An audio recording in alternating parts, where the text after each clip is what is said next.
It's officially the NBA offseason, and there is nothing to talk about. Nothing. Wrong, wrong, wrong, wrong. Wrong, wrong, wrong, wrong. Okay, I'm wrong. There's actually plenty to talk about. Free agency is just a few weeks away, and as always, it promises to be full of surprises with players going to different teams that weren't even on anybody's radar.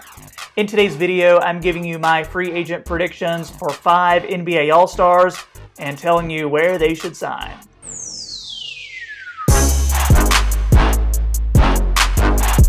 How's it going, everybody? This is Troy with the Half Court Report YouTube channel. Don't worry, face cam is back. I had some comments of some guys saying, where is face cam? But apparently this is face cam and my face is on the camera. Here with you again doing another video about free agent predictions, and this time I'm talking about 5 former and current All-Stars.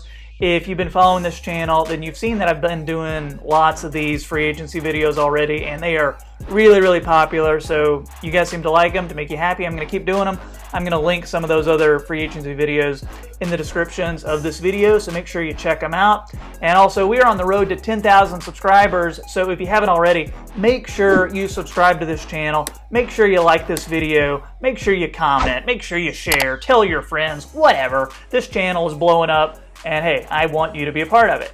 First guy I'm going to talk about is Anthony Davis. Have you heard of this guy? Well, he just won the championship with the Lakers, and we all know AD's resume. Nobody clicked on this video for an Anthony Davis scouting report.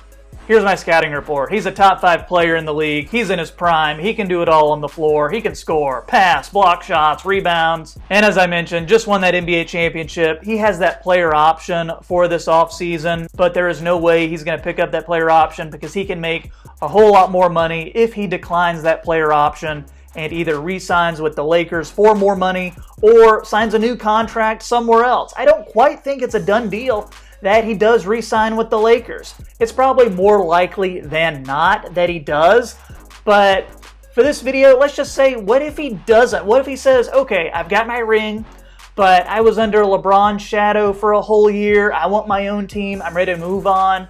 What would happen? Where would he sign? So the first team that I like is the Chicago Bulls because Anthony Davis is from Chicago. They've got lots of young pieces on the team as well. Zach LaVine, Kobe White, Lauri Markkanen. They have that new front office. They have the new coach in Billy Donovan, who has worked with the stars in the past like Chris Paul, Kevin Durant, Russell Westbrook. I would also like to see him with the Memphis Grizzlies. This would be like what Tim Duncan did for San Antonio. You take that small market team, you have them compete for the championship every year, and you wouldn't be on a team with a bunch of scrubs. You would be there with Ja Morant, who I think is a future MVP candidate himself. They also have Jonas Valanciunas, so Anthony Davis wouldn't have to play center because we know he hates playing center. Their coach is Taylor Jenkins, who helped develop the offense and the defense of the Milwaukee Bucks when he was an assistant there. This team can almost be like Bucks of the South. Finally, you know that Anthony Davis is thinking about signing with the Nuggets. He saw what they did against the Lakers in the Western Conference Finals. He's shown already that he likes teams that already have a star that's there. So maybe if he's like, I'm not quite ready to lead my own team, but I do want a little more responsibility and to be the number 1 guy, well, Denver can offer that. And they already have 2 really good players in Nikola Jokic and Jamal Murray. He and Jokic would be, I think, probably the best front court in the league. And Anthony Davis was a beast when he played with another skilled big man in DeMarcus Cousins. He's shown that he thrives when playing with other big guys. If that happens, can we just give Denver the championship right now? Next guy is Gordon Hayward of the Boston Celtics. Remember, he signed that deal after his All-Star season in Utah. And this is a guy with another player option. 3rd season in Boston. Hayward looked close to the type of player he was when they signed him.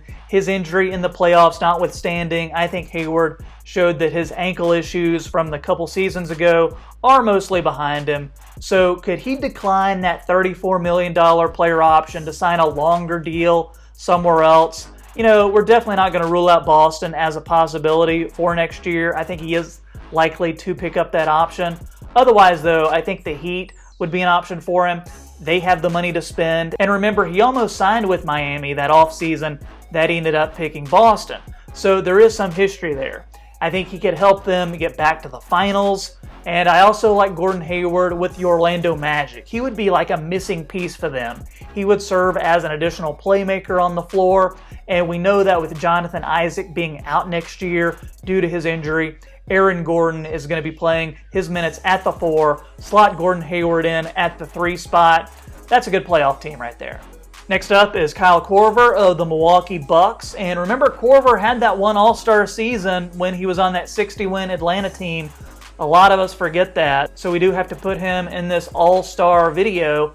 One of the greatest three-point shooters in NBA history.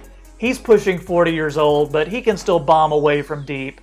I think plenty of teams are going to be after Korver's services. He can give a solid 15 minutes a game, and even if he doesn't score, he's a threat to score, and that really opens up the floor for the superstars that he will invariably be playing with, because all the teams that are contending for titles will want Korver on their team. That's why the Bucks are really going to want to bring him back. He was a vital piece to their team this year. I also think the Lakers will have major interest. He can do what Danny Green was signed to do as far as the shooting goes, but for about 1/10 of the salary. And what about a return to the Sixers? Because Korver played there early in his career. They need shooters to put around Ben Simmons and Joel Embiid. Korver would fit in really nice with that new offense that Doc Rivers is planning to run. Next up is Dwight Howard of the Lakers, and I talked about Anthony Davis earlier on in the video. Now we have his teammate. So Howard, of course, used this past season to rehab his image on an NBA team and in the locker room, show that he can still contribute. We all know he isn't the all-star that he used to be, but he can still be counted on for some easy buckets near the hoop, for some blocks, and for some solid rebounding. And this season showed that Howard can still have a role on a team that has a superstar or superstars and a strong team culture. So let's start with the Clippers as a potential destination for Dwight Howard. They'll need some extra front court help next year. I already think they're probably going to lose Montrezl Harrell. They really don't have anybody else. Dwight Howard can play that complementary role next to Kawhi Leonard and Paul George. I think the Raptors are an option for him too, for many of the same reasons. And then you have the Warriors, who would be an ideal team for Dwight Howard. Lots of guys on that team that he could play off of, and they have that really strong team culture that I think Dwight Howard would thrive in.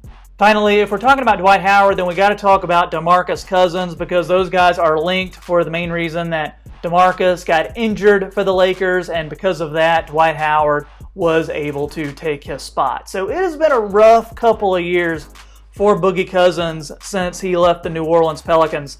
You might remember he turned down that contract with New Orleans after he got injured with them. Then he went ring chasing with the Warriors. That didn't work out for him. He got injured again this year before the season started, tearing his ACL.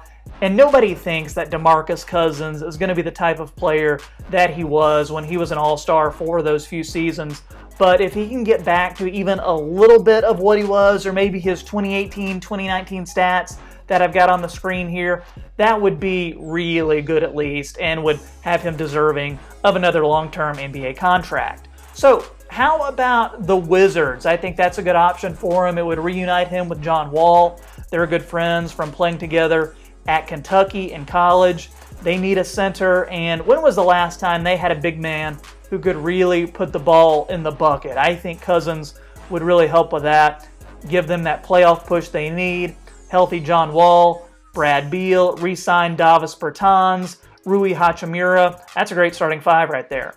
I also like the Dallas Mavericks as an option. He had interest the summer that he signed with the Warriors in signing with Dallas, and maybe they could convince him to come this time around. He is a nice third option along with Luka and Kristaps Porzingis.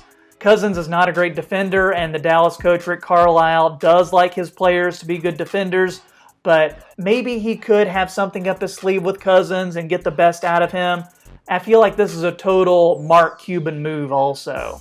And then finally, what about the Portland Trailblazers? Because they need depth and front court help. I think it would be a great chance for DeMarcus Cousins to show that he's a guy who can still be part of a rotation, be good in the locker room, and it would be a solid veteran team, which I think Boogie Cousins needs. I think the city would embrace him. They loved when Carmelo signed last year.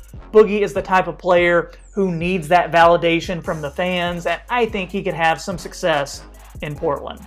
That's what I think, but let me know in the comments which of these players you would like on your team. If you enjoyed this video, would really appreciate if you leave a like. Only takes a second, really helps in growing the channel. Make sure to hit that subscribe button as well. As always, thanks so much for watching. My name is Troy. This is the Half Court Report, and I'll see you next time.